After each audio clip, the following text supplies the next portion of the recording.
When you're ready. So according to Howard Schultz, former CEO of Starbucks, about 45% of customers are actually college students, and they spend about $90 to $100 on average on coffee. Now that's ridiculous. Today I'm going to be talking to you guys about the French press, and it's beneficial that you guys learn about the French press because not only can it help you save money in the long run that you can use towards school supplies and school books, but it can help you with money management and sort of kind of looking at a situation where you want to buy something like coffee and see, how can I save more money, which is the French press. So my speech is centered around 3 central ideas. The first is a price breakdown of how much money you can save if you were to invest in the French press. The second is how to properly use the French press. And the third is some alternative ways you can use the French press besides coffee. So my first central idea is a price breakdown of the French press and how much money you can save if you were to invest in one. So amongst popular belief, the French press is pretty pricey, but in reality, it's very inexpensive. The French presses that I have right here were only $19.99. And yes, exactly, $19.99, which is super inexpensive. And the bag of coffee I have right there was only $12.95. And the bag of coffee varies depending on like your brand and where you get your coffee. And then you have your tablespoon that you will need and your measuring cup, which I purchased at the Dollar Tree. So altogether, that was a $30 to $40 purchase. But the French press, the tablespoon, and the measuring cup are all reusable. So the only thing that you will really have to ever repurchase is the coffee. So let's just say you were to take the $12.95 coffee and purchase that every month.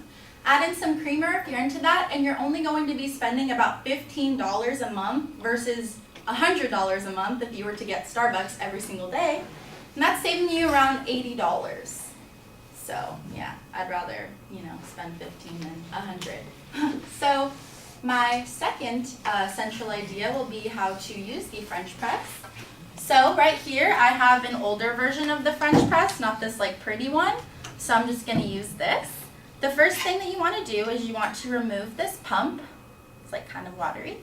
And then you want to kind of set that off to the side. You want to get your coffee. And what you want to do is you want to get your tablespoon. You want to scoop 5 heaping scoops of coffee into your French press. Now I say 5 heaping because it just depends on like the size of your French press. Also your tablespoon. I know some tablespoons run a little bit larger. 3.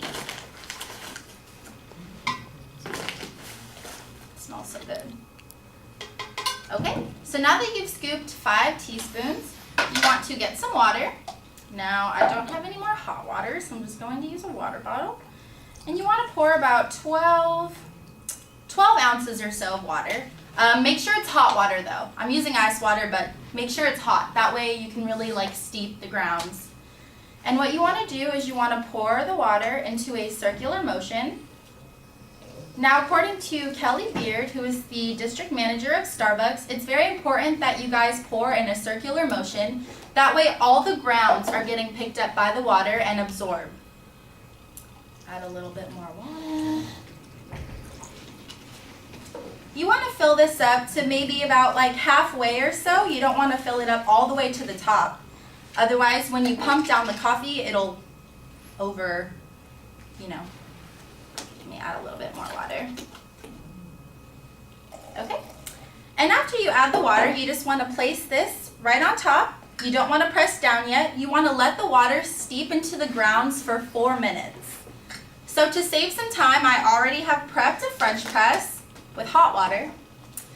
And after that, you want to take this pump and you just want to press down. And as you can see, it has squeezed out all of the grounds and pushed all of the coffee from the grounds up. And there you have some coffee. So then you just take your cup and you can pour. I'm not going to pour the whole thing, but you get the point. So yes, that is how you use your French press. So my third central idea will be some alternative ways you can use your French press besides making coffee. So Hard Rock Cafe is known for using their French presses to make margaritas. Now, a way that you can make some margaritas is you just put up some sliced fruit into your bottom of your French press, mix in some alcohol of your choice, and just put the pump down. And what that would do is squeeze out all of the juices from the fruit and mix it in with the alcohol, leaving you a margarita. Another way you could use the French press is to make tea. So what you would do is you would put some tea leaves at the bottom of your French press, put some hot water just like you did with the coffee, and then let that steep for about 5 minutes or so, pump down, and then you have some herbal tea. And then another way you can use the French press is you can froth milk. So what you would do is you would put just a little bit of milk into the French press, and you would just gently pump up and down on the French press pump, and desirable like how much like froth you want your milk to be at. You can froth milk, and if you pump it long enough, you can actually make whipped cream using the French press. So it's really cool. So now that I've talked about the breakdown price-wise of the French press, how to use the French press, and some alternative ways you can use the French press, I hope that you guys walk away with this skill, and like maybe it'll show you, how you can kind of use your money more wisely and get a better bang for your buck rather than kind of splurging on coffee every single morning, and kind of putting your money towards something that can help you over time rather than just for 20 minutes. Thank you.